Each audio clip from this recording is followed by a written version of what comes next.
Kwanza tafadhali. Hongera kwa ushindi. Tuambie namna ambavyo mchezo huu umetazama na kupata nafasi ya kutinga hatua inayofuata.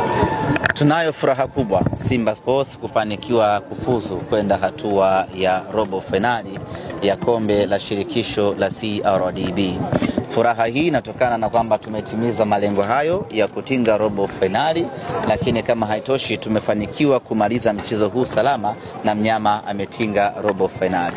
Inawezekana maswali yakawa mengi, imekuwaje ushindi wa magoli mawili? Kwanza lazima tuwaheshimu wapinzani tuliocheza nao, na wenyewe walikuwa wana ubora wao. Wana mwalimu mzuri Zuberi Katwila ambaye ana uzoefu mkubwa na mpira wa Tanzania, kwa hiyo anafahamu mbinu nyingi za namna gani anaweza kumzuia mpinzani. Lakini Bigman vile vile na wachezaji wengi wenye uzoefu wa hali ya juu ambao wana uwezo wa kufanya mambo makubwa katika mchezo na wakapata matokeo. Kwa hiyo ubora wao na wenyewe Bigman umeweza kwa namna moja ama nyingine kuweza kuwasaidia kupata walau bao moja mbele ya Simba Sports na kuwa ndo timu ya kwanza kupata goli mbele ya Simba kwenye michuano hii ya kombe la shirikisho la CRDB. Kwa hiyo kwa hilo tunawapongeza.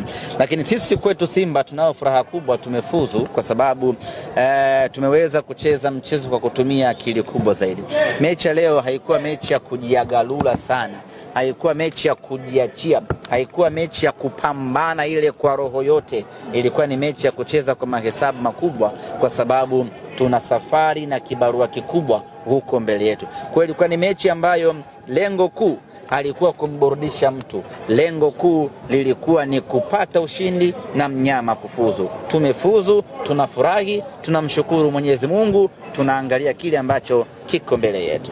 Semaji nyota la mchezo kwenye mchezo leo ni Joshua Mutale, lakini pia amefunga goli. Hii inarejesha confidence kwake pengine kwa mchezo ujao.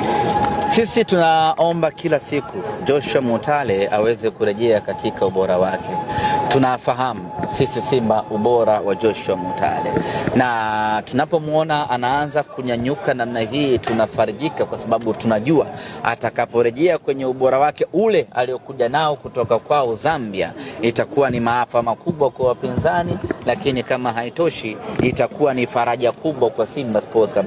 Hebu jaribu tu kuvuta picha. Joshua Mutale anakuja kwenye utimamu na ubora wake. Alafu huku na Joshua Mutale, huku una Volcano Elimpanzu, huku una Kibu Dennis Prosper, huku una Lada Chasambi. Kila ukiangalia kwenye kikosi cha Simba unaona mbuzi. Kumbe kweli wanaonekanaje? Wachezaji wetu kusema ukweli wana huo ubora wako.